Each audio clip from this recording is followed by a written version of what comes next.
இந்த படம் பேர் த லாங் நைட். கதை தொடக்கத்திலேயே ஹீரோ ஹீரோயினை காட்டுவாங்க. ஹீரோயின் பாத்துக்கிட்டீங்கன்னா அவங்க வந்து அப்பா அம்மா இல்லாத ஒரு அனாதை. அவங்க அப்பா அம்மா எப்படியாவது கண்டுபிடிக்கணும். அந்த நேரத்துல பாத்துக்கிட்டீங்கன்னா நம்ம ஹீரோயினுக்கு ஒரு கால் வரும். கால் பண்றவர் என்ன சொல்லுவாரு பாத்துக்கிட்டீங்கன்னா, எனக்கு உன் அப்பா அம்மா யாரு என்னன்னு எல்லாமே எனக்கு தெரியும், நீ நான் சொல்ற இடத்துக்கு வா, ஒருவேளை நீ வர நேரத்துல நான் வீட்டுல இல்லனா என் வீட்டு சாவிய பாசிக்கு கீழே நான் வைக்கிறேன் அப்படின்ற மாதிரி சொல்லுவாரு. இந்த விஷயத்த வந்து நம்ம ஹீரோ கிட்ட போய் சொல்லுவாங்க.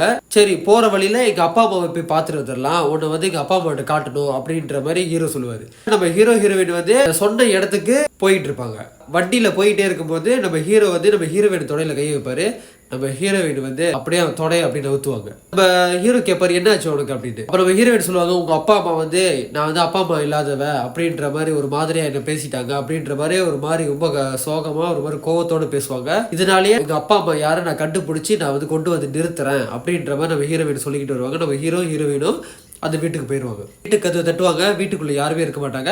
அப்பதான் ஹீரோயினுக்கு யோசனை வரும். சரி, அவர் தான் சொன்னாரு சாவி வந்து இந்த பூச்செடி கீழே வச்சிருக்கேன் அப்படின்னு சொல்லிட்டு தூக்கி பார்ப்பாங்க. உள்ள சாவி இருக்கும். அந்த சாவி திறந்து வீட்டுக்குள்ள போயிடுவாங்க.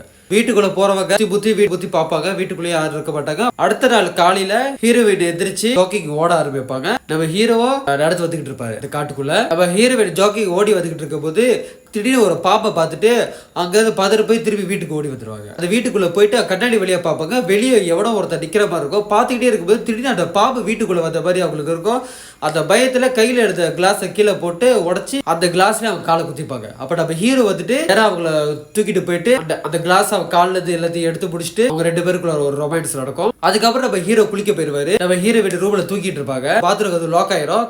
கதவு திறந்து பார்ப்பாரு, யாரும் திறக்க மாட்டாங்க.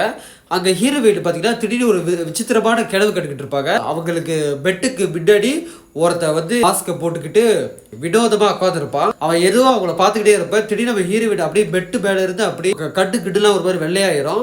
ஹீரோ கதவு உடச்சிட்டு வெளியே வருவாரு. நம்ம ஹீரோயின் நார்மல் ஆயிடுவாங்க. அவன் வர ஹீரோ நம்ம சொல்லுவாரு, வா நம்ம இந்த இடத்துல இருந்து போயிடலாம், இந்த இடத்துல ஒரு மாதிரி அமானுஷமா இது நடந்துகிட்டு இருக்குது, எனக்கு ரொம்ப சரியா படல, வா கிளம்பலான்னு நம்ம ஹீரோ சொல்லுவாரு.